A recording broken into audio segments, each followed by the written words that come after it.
ஜெய் ஸ்ரீ மாத்திரை நமக. ஜெய் குருதேவ், ஜெய் குரு பரசுராம். நமஸ்காரம். நான் கரூர்ல இருந்து வல்சலா பணிக்கர், பிரசன்ன ஜோதிடர். இன்னைக்கு நம்ம கார்த்திகை மாத பலன்கள் தனுசு ராசிக்கு எப்படி இருக்குன்னு பார்க்க போறோம். இந்த கார்த்திகை மாதம் எப்போ பிறக்குது அப்படின்னா 16/11/2025 மதியம் 1:35 அஸ்த நட்சத்திரத்துல இந்த மாதம் வந்து பிறக்குது. இந்த மாதம் வந்து இப்ப நான் சொல்றது வந்து திருக்கணிதப்படிங்க. மாதத்தை பொறுத்த வரைக்கும் தனுசு ராசிக்கு எப்படி இருக்கும் அப்படின்னா நிறைய மாற்றங்கள் இருக்கு. 12ஆம் இடத்துல 4 கிரகங்கள் இருக்கு. அதாவது 12ஆம் இடம் அப்படிங்கிறது விரயஸ்தானம். சோ அதனால வந்து நிறைய காசு பணம் வருது, சூப்பர் அப்படின்னு நான் சொல்ல மாட்டேன். 12ஆம் இடம் விரயஸ்தானத்துல ஒரு கிரகங்கள் இருக்கும்போது 6ஆம் இடத்தையும் பார்க்கும். சோ அதனால ஒவ்வொரு விஷயமும் ஒவ்வொரு செகண்டும் யோசிச்சு நிறுத்தி நிதானமா இருக்கணும். பொதுவாகவே வந்து பாத்தீங்கன்னா தனுசு ராசிக்கு சில காலங்கள் வந்து கொஞ்சம் போன மாசமும் சரிவரா இருந்திருக்காது. இருந்தாலும் இந்த மாசமும் நிறுத்தி நிதானத்தை கடைபிடிக்கணும். 12ஆம் இடத்துல கிரகங்கள் இருக்கு. செவ்வாய் ஆட்சி பெற்றிருக்காரு. அவரு உங்களுக்கு பஞ்சமாதிபதி. ஆனா செவ்வாயினால பெரிய லெவல்ல பிரச்சனை வராது. ஆனா சுக்கிரன் 6 குடைவர். அவரு 6ஆம் இடத்தை பார்த்து 12ஆம் இடத்துல வராரு. விரய ஸ்தானாதிபதி வராரு. கடன் ரீதியா நிறைய நெருக்குதல்களை உண்டு பண்ணும். இந்த மாதம் வந்து உங்களுக்கு யாருக்காவது கடன் இருந்தா சொல்லுங்க, நான் அந்த பரிகாரம் சொல்றேன். கடன் ரீதியா நிறைய பிரச்சனைகளை எதிர்கொள்ற மாதிரி வரும். ஒரே ஒரு விஷயங்க, தனுசு ராசிக்காரங்களுக்கு ஏன் எப்பவுமே அதிகமா பிரச்சனை வந்துட்டே இருக்கு அப்படின்னா, இந்த தனுசு ராசிக்காரங்க வந்து எப்பவுமே எல்லாத்தையும் சமாளிக்கக்கூடிய திறமையான ஆட்கள். சோ அதனால கடவுளா பார்த்து ஒரு பிரச்சனை முடியறதுக்குள்ள அடுத்ததை கொண்டு வந்து திணிச்சிடறாரா என்னன்னு தெரியல. நான் வந்து உங்களை கஷ்டப்படுத்துறதுக்கு சொல்லல. பட் ஆனா ஒரே ஒரு விஷயம், இதுல இருந்து நீங்க வெளியில வரணும்னா தெய்வ வழிபாடு பண்ணுங்க. உங்களுக்கு இஷ்ட தெய்வ வழிபாடு பண்ணிக்கோங்க. உங்களுடைய ராசி அதிபதிக்கு எது அதாவது அதிர்ஷ்டமான கடவுளோ அதாவது உங்க ஜாதகத்துல இருக்கும் இல்லையா 9ஆம் அதிபதி, அதை நினைச்சு அந்த தெய்வத்தை கும்பிடுங்க. இது பண்ணும்போது என்னன்னா நமக்கு அந்த சங்கடங்களை வந்து மேற்கொள்ளும் போது உங்களுக்கு ஈஸியா போயிடும். அதாவது மற்ற ராசிகளா இல்லாம ஏன் தனுசு ராசிக்கு இவ்வளவு தூரம் நான் சொல்றேன் அப்படின்னா, ஏதாவது சனி வந்து உங்களுடைய ராசியை பாக்குறாரு. இப்பதான் வந்து இந்த 7.5 சனி முடிச்ச மாதிரி இருக்கும். ஆனா அதுக்குள்ளேயே வந்து 4ஆம் இடத்துல உங்க ராசிக்கு 4ஆம் இடத்துல அர்த்தாஷ்டமத்து சனி இருக்கு. சனி எப்பெல்லாம் சந்திரனை பாக்குதோ அப்ப எல்லாமே பிரச்சனைகள் தான் மேற்கொள்ளணும். அதாவது நமக்கு வர வேண்டிய பணம் வராம போயிடும். அதே மாதிரி நமக்கு கொடுக்க வேண்டிய பணத்தை பிச்சு எடுப்பாங்க. அது மாதிரி பிரச்சனைகள் வந்து ஒரு பக்கம் கிடையாது, 4 பக்கமும் வரும். நமக்கு மூவ் ஆகுறதெல்லாம் அப்படியே ரொம்ப ஸ்லோவா இருக்கும். வேலைகள் எல்லாம் அதே மாதிரி இறுக்கம் வந்துடும், மன கஷ்டங்கள் வந்துடும். இதை தவிர்க்கிறதுக்கு உங்களுடைய நட்சத்திரம் எந்த நட்சத்திரமோ அந்த நட்சத்திரத்துல அதாவது ஒருத்தருக்கு சாப்பாடு வாங்கி கொடுங்க. மாசத்துக்கு ஒரு டைமோ அல்லது 3 மாசத்துக்கு ஒரு டைமோ வந்து என்ன செய்யுங்க, சாப்பாடு வாங்கி கொடுங்க. ஒவ்வொரு சனிக்கிழமையெல்லாம் வாங்கி கொடுக்க வேண்டாம், ஒரே ஒரு டைம். ஆனா நீங்க போயிட்டு ஒருத்தர் உண்மையாலுமே ரொம்ப பசியா இருக்காரு அப்படின்னா அவர் பிரியாணி கேட்டா கூட வாங்கி கொடுத்துருங்க. ஆனா ஒருத்தருக்கு வாங்கி கொடுங்க போதும். நீங்க உங்க ஃப்ரெண்ட்ஸுக்கு அல்லது வந்து உங்க தெரிஞ்சவங்களுக்கு வாங்கி கொடுக்கறதுல தானம் கிடையாது. தானம் அப்படின்னா முகம் தெரியாத நபர்கள், அவங்களுக்கும் நமக்கு எந்த விதத்திலயுமே சம்பந்தமே இருக்கக்கூடாது. அப்படி கொடுக்கறதுக்கு பேர் தான் தானம். சரிங்களா? நமக்கு எந்த விதத்திலயும் ஃப்ரெண்ட்ஸாவோ ரிலேஷனாவோ இருக்கக்கூடாது.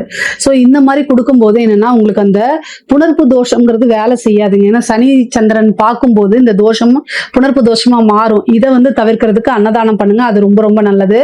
முக்கியமா வந்து 12ஆம் இடத்துல நிறைய கிரகங்கள் இருக்கனால கடன் ரீதியா இருக்கக்கூடிய பிரச்சனைகள், அதே மாதிரி தொழில வந்து பாத்தீங்கன்னா நீங்க நல்லா கவனிக்கல அப்படின்னா விரயமாகிறதுக்கு இந்த மாதிரி அமைப்புகள் இருக்கு. அதனால கவனமாக இருக்கணும். ஒவ்வொரு முடிவு எடுக்கும் போது ரொம்ப ரொம்ப கவனமாக இருக்கணும். மன குழப்பங்கள் வருதா அப்படின்னா பொறுமை காத்து மெடிடேஷன் பண்ணுங்க. உங்களுடைய நலமிருமை கிட்ட கேட்டு ஆலோசனை பண்ணிட்டு அதுக்கப்புறம் அவங்க ஆலோசனைப்படி நீங்க நடக்கணும்னு அவசியம் இல்லை. உங்களுடைய மனசுக்கு எது தப்பு அப்படின்னு அவங்க கிட்ட ஆலோசனை கேட்டதுக்கு அப்புறம் உங்களுக்கு தோணும். அந்த முடிவை எடுத்து நீங்க என்ன செய்யுங்க, இம்ப்ளிமெண்ட் பண்ணிக்கோங்க.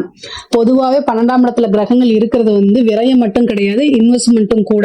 சரி, இந்த டைம்ல நான் பிசினஸ் ஸ்டார்ட் பண்ணலாமா அப்படின்னா உங்களுடைய சுய ஜாதகத்துல தொழில் ஸ்தானம் எப்படி இருக்குன்னு பார்த்துட்டு ஸ்டார்ட் பண்ணுங்க. ஆனா இன்வெஸ்ட்மெண்ட் பண்றதுக்கு இது நல்ல டைம் தான். 12ஆம் இடத்துல கிரகங்கள் இருக்கனால ஏதாவது ஒரு விரயம் ஏற்படும். ஆனா அதை நீங்க சுப விரயமா மாத்திக்கலாம். அதே மாதிரி பூர்வீக ஸ்தானத்துல இருக்கக்கூடிய சொத்துக்கள் அந்த பிரச்சனைகள்லாம் நீங்க போது. இவ்வளவு நாளா வந்து இந்த தொழில் வந்து மந்த நிலையில இருந்திருக்கும். இப்ப தொழில் வந்து கொஞ்சம் கொஞ்சமா இம்ப்ரூவ் ஆகிறதுக்கு உண்டான அமைப்புகளும் வருது. கொஞ்சம் நீங்க கூடுதலான பலன்களை போட்டு முயற்சி பண்ணீங்கன்னா பண்ண முடியும். அதே மாதிரி தொழில் ரீதியா நீங்க என்னன்னா வெளிநாடு வெளிமாநிலம் செல்லக்கூடிய அமைப்புகள் இருக்கு. அலைச்சல் செம அலைச்சலா இருக்கும். ஐயோ அப்படின்னு வந்து உங்களால முடியவே முடியாது, அந்த மாதிரி அலைச்சலா இருக்கும். ஆனா கவனமாக இருந்துக்கணும். நிறைய காசு பணம் வருது அப்படின்னா அதை எல்லாமே ப்ராப்பரான இன்வெஸ்ட்மெண்ட்டாக நீங்கள் மாற்றணும். முக்கியமாக வண்டி வாகனங்களை ஓட்டும்போது ரொம்ப கவனமாக இருக்கணும். அதே மாதிரி உத்தியோகத்தில் இருக்கவங்களுக்கு இது சூப்பரான டைம். தொழில் ரீதியாக தான் கொஞ்சம் இது, ஆனால் உத்தியோகத்தில் இருக்கவங்களுக்கு நிறைய நன்மைகள் இருக்குது. 12லேருந்து நிறைய கிரகங்கள் 6 பார்க்குது. அப்போ வந்து என்னென்னா 6ஆம் இடம்ங்கிறது உத்தியோகஸ்தானம். நீங்கள் இவ்வளோ நாளாக பண்ணிட்டு இருந்த சர்வீஸ் பிடிச்சி அதுக்கப்புறம் ப்ரொமோஷன் உங்களுக்கு கிடைக்கலாம், அல்லது உங்களுடைய பாஸை உங்களை பாராட்டி ஒரு ஹெட் ஆஃபீஸ்க்கு ப்ரொமோட் பண்ணுறது, அதே மாதிரி சேலரி இன்க்ரிமெண்ட் பண்ணி கொடுக்கறது, கொஞ்சம் சம் ஆஃப் அவங்களுடைய நம்பிக்கையை சம்பாதிக்கிறது, ஒரு நல்ல பிளேஸில் உட்கார்றது, இந்த மாதிரி விஷயங்கள் உங்களுக்கு தொழில் ரீதியாகவும் சரி உத்தியோக ரீதியாகவும் சரி. ஆனால் அலைச்சல்கள் உறுதி, ஒர்க் பர்டன் நிறைய இருக்கும். இதுக்கெல்லாமே வந்து நீங்கள் தயங்கக்கூடாது, இதெல்லாம் செய்யுங்க. அதுக்குண்டான பலாபலன்கள் கட்டாயம் உறுதியாக உங்களுக்கு வந்துருங்க. படிக்கக்கூடிய குழந்தைங்களுக்கு படிப்பில் நல்ல மார்க் எடுக்கிறது, மதிப்பெண்கள் எடுக்கிறது, ஆர்வம், புத்தி கூர்மை, ஞாபக திறன், உங்களுக்கே செல்ஃபாக மோட்டிவேட் பண்ணி படிக்கக்கூடிய அமைப்புகள்லாம் வருது. உயர்கல்வியில் இருக்கிறவங்களுக்குலாம் நல்ல இடத்துல பிளேஸ்மெண்ட் ஆகிறது, நல்ல ரேங்க் ஹோல்டராக வர்றது, இந்த மாதிரி அமைப்புகள் இருக்குது. முக்கியமாக வந்து பார்த்திங்கன்னா இந்த சிவில் சர்வீஸ் இந்த மாதிரி எழுதிட்டு இருக்கவங்களுக்கு ஒரு நல்ல அமைப்புகள் இருக்குது. முயற்சியை எப்போவுமே கைவிடாதீங்க. ஒரு நல்ல அமைப்பு, ஒரு அதிர்ஷ்டமாக தேடி வர்றதுக்கு உண்டான அமைப்புகள் இருக்குது. அதே மாதிரி பெண்களை பொறுத்த வரைக்கும், தனுசு ராசியில் இருக்கக்கூடிய பெண்களை பொறுத்த வரைக்கும் கணவன் மனைவியிடையே சிறு சிறு வாக்குவாதங்கள், சண்டைகள் இதெல்லாம் வரும். அலட்சியமான பேச்சுக்களை தவிர்க்கிறது நல்லது. பொதுவாகவே ஆணாக இருந்தால் கணவனாக இருந்தால் மனைவிக்கிட்டையும், மனைவியாக இருந்தால் கணவன்கிட்டையும் ஒருவரை ஒருவர் வந்து அனுசரித்து போகணும். வாக்குவாதங்கள் இருக்கு அப்படின்னா அமைதியா இருந்துட்டா கொஞ்சம் நேரம் கழிச்சு அதுவே சரியா போகும். இல்லை அப்படின்னு ஒருத்தருக்கு ஒருத்தர் அதிகமாக பேசிட்டே போகும்போது அது ஒரு பெரிய பிரச்சனையாகி கோர்ட்டு கேஸு, பஞ்சாயத்து, வெளிநபர்களுடைய தலையீடு இது மாதிரிலாம் வந்துடும். பொதுவாகவே ஒரு குடும்பம் அல்லது கணவன் மனைவியாக நீங்கள் இருக்கும்போது வெளிநபர்களுடைய தலையீடுகள் இருந்தால் அந்த லைஃப் வந்து நல்லாவே இருக்காது, அது வேற மாதிரி போயிடும். ஸோ அதனால உங்களுக்கு நேரங்காலம் சரியில்லை அப்படின்னா நம்மளுடைய பிரச்சனைகளை நம்பிக்கைக்குரியவர்கள் அப்படின்னு சொல்லக்கூடியவங்க யாரு அப்படின்னா உங்களுடைய அப்பா அம்மா, அதை தாண்டி சகோதரனோ அல்லது சகோதரியோ தான். இவங்களை தாண்டி வேற எங்கேயுமே உங்களோட பிரச்சனை என்னோட ஹஸ்பண்ட் இப்படி இருக்காரு அப்படிங்கிறதெல்லாம் போய் சொல்லிடாதீங்க. அது எப்பவுமே உங்களுக்கு பிரச்சனைகளாத்தான் மாறுமே தவிர ஒருபோதும் நன்மையை கொடுக்காது. பெண்கள் எப்பொழுதுமே இதை கத்துக்கணும். முக்கியமா 12ஆம் இடத்துல கிரகங்கள் இருக்கும்போது வெளிநாடு, வெளிமாநிலம், வெளியூர் பிரயாணங்கள் போது உங்களுடைய லொக்கேஷனை ஷேர் பண்ணிட்டு போங்க. கல்யாணம் ஆனவங்களா இருந்தா உங்க ஹஸ்பண்டுக்கும், கல்யாணம் ஆகாத பெண்களா இருந்தா உங்களுடைய பேரண்ட்ஸுக்கும் நீங்க எங்க போறீங்கன்னு லொக்கேஷனை ஷேர் பண்ணிட்டு போங்க. எத்தனை மணிக்கு வருவீங்க அப்படிங்கறதெல்லாம் சொல்லிட்டு போங்க. முக்கியமா சோசியல் மீடியாக்கள்ல வந்து இந்த இன்ஸ்டாகிராம், ஃபேஸ்புக்ஸ் இந்த மாதிரி விஷயங்கள், சாட்டு, இந்த மாதிரி இதுலலாம் வந்து போய் சிக்கிக்காதீங்க. ஒரு மனக்கவலையா இருக்கு, ஒரு ரிலாக்ஸா இருக்கமா, ஒரு 2 ரீல பார்த்தோமா அப்படிங்கிறதோட வந்துடணும். அறிமுகம் இல்லாத நபர்கள்கிட்ட போய் நீங்க சேட் பண்றது, தேவையில்லாத ஆப்ஸை டவுன்லோட் பண்ணி அவங்க கிட்ட சேட் பண்றது, இந்த மாதிரி விஷயங்களை தவிர்க்கிறது ரொம்ப நல்லது. இல்லைன்னா அது உங்களுக்கு படும் பாதகத்துல கொண்டு போய் தள்ளிடும். ஏன்னா உங்களோட ராசிக்கு பாதகாதிபதி புதன், அவர் 12ஆம் இடத்துல வந்துட்டு 6ஆம் இடத்தை பாக்குறாரு. தேவையில்லாத அவமான, அசிங்கங்கள் இதெல்லாம் வந்துடும். அதனால ரொம்ப கவனமா இருக்கணும். தப்பே செய்யலைனாலும் ஏதாவது ஒரு சின்ன விஷயங்கள் நீங்க அதாவது ஒரு கேர்லெஸ்னால தேவையில்லாத அவமானங்களுக்கு ஆளாகிற மாதிரி இருக்கும். அதனால கவனமாக இருங்க. ஹெல்த் ரீதியான பிரச்சனைகளை ரொம்ப ரொம்ப கவனமாக இருக்கணும். வண்டி வாகனங்கள்ல போகும்போது ரொம்ப கவனமாக இருங்க. தனுசு ராசிக்கு 4ஆம் இடத்துல சனி இருக்கு. அதனால வண்டி வாகனங்கள்ல முக்கியமா இரவு வேலையில நீங்க வண்டி ஓட்டும் போது உங்களுக்கு மைண்டு சரியில்லைன்னா தயவு செய்து நீங்க ஓட்டாதீங்க. பஸ்ல போங்க, கார்ல போங்க, ட்ரெயின்ல போங்க. ஆனா நீங்க செல்ஃப் டிரைவ் பண்ணாதீங்க. ஏன்னா மனசு சரியில்லை அப்படின்னா பாதிக்கப்படுறது நீங்க மட்டும் கிடையாது, ஆப்போசிட்ல வரவங்களும் சேர்ந்து பாதிப்பாங்க. அதனால விட்டுருங்க. இல்ல உங்களுக்கு மனக்குழப்பங்களா இருக்கு அப்படின்னா நீங்க எங்கேயுமே வெளியில போகாம வெயிட் பண்ணுங்க. இல்ல நீங்க பிசினஸ் விஷயமா அல்லது ஒரு உத்தியோக விஷயமா நீங்க வந்து போய் தான் ஆகணும், ஒரு ப்ரெஷர்ல இருக்கீங்க, போய் தான் ஆகணும் அப்படின்னா ஆக்டிங் டிரைவரை போட்டுட்டு போங்க. நீங்களா செல்ஃப் டிரைவ் பண்ணாதீங்க.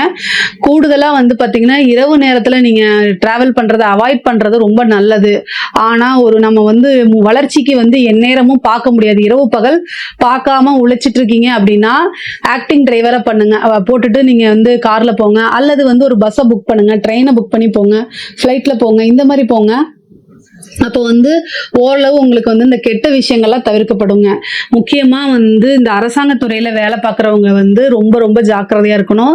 6ஆம் இடத்துல இருக்கனால பனிஷ்மென்ட் கிடைக்கிறதுக்கு வாய்ப்புகள் இருக்கு. அதனால உயர் அதிகாரிகள் நெருக்குதல்கள் உண்டு பண்றாங்க, இல்ல பிரச்சனைகள குடுக்குறாங்க அப்படின்னா, நீங்க அமைதியா மெடிக்கல் லீவ் போட்டு போறது ரொம்ப நல்லது. இல்ல அப்படின்னா அத கையாளணும் நீங்க. தைரியமா இருந்து ஃபேஸ் பண்ண கத்துக்கங்க. இல்லைன்னா பனிஷ்மென்ட் ஆவீங்க. அவங்க சொல்றாங்களேன்னு ஒரு விஷயத்த செஞ்சா, உயர் அதிகாரி சொன்னாருன்னு செஞ்சா அவங்க கை கழுவிட்டு உங்களை காமிச்சிட்டு போயிருவாங்க. நீங்க போய் வேலை இழந்துட்டோ அல்லது நீங்க கோர்ட்டு கேஸ்ன்னு அலைஞ்சுகிட்டு இருக்கணும். அதெல்லாம் தேவையில்லாதது. அதனால கூடுதலான கவனம் தேவை. அதே மாதிரி வந்து அரசியல்வாதிகளுக்கு ரொம்ப ரொம்ப நல்லா இருக்கு. 12ஆம் இடம் விரயமா இருந்தாலும் 6ஆம் இடம்ங்கும்போது பொதுமக்களுடைய சப்போர்ட். பொதுவாகவே சனி வந்து உங்களுடைய ராசியை பார்க்கும் போதே வந்து பாத்தீங்கன்னா பொதுமக்களுடைய சப்போர்ட் அளவில்லாம கிடைச்சிரும். திடீர்னு ஒரு நல்ல வாய்ப்புகள், ஒரு பதவிகள் கிடைக்கிறதுக்கு உண்டான அமைப்புகள்லாம் இருக்கு. நல்ல மீடியா ஃப்ரேம் உங்களுக்கு கிடைக்கும். 6ஆம் இடம் அப்படிங்கும்போது அரசியல்வாதிகளுக்கு அது ரொம்ப நல்லது. சர்வீஸ் அப்படிங்கக்கூடிய இடத்த குறிக்கிறதுனால அது வந்து நீங்க போய் பொதுமக்கள் கிட்ட மக்களோட மக்களா நின்று போகக்கூடிய அமைப்புகள், பெரிய லெவல்ல உங்களுக்கு ரீச் கிடைக்கிறது, மீடியா சப்போர்ட் கிடைக்கிறது, கட்சி தலைமையிடம் உங்களை பாராட்டுறது, அங்கீகாரம் கொடுக்கறது, ஒரு பொறுப்பை வகிக்கிறது, இந்த மாதிரி விஷயங்கள்லாம் நல்ல டெவலப் ஆகும் அரசியல்வாதிகளுக்கு. கலைத்துறை சார்ந்தவங்களுக்கு இது ஒரு சூப்பரான டைம் தான். முக்கியமா இந்த கோர்ட்டு கேஸ் பிரச்சனைகள் இருக்கவங்களுக்குலாம் இதுல வந்து வழக்குகள்ல வெற்றி கிடைக்கிறதுக்கு உண்டான அமைப்புகள் இருக்கு.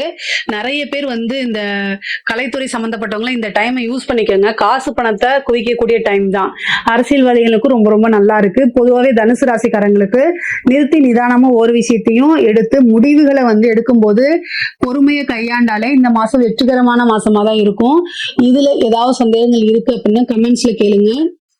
கட்டாயம் நான் ஆன்சர் பண்றேன். நம்மளுடைய சேனலை லைக் பண்ணுங்க, ஷேர் பண்ணுங்க, சப்ஸ்கிரைப் பண்ணுங்க. நன்றி, வணக்கம்.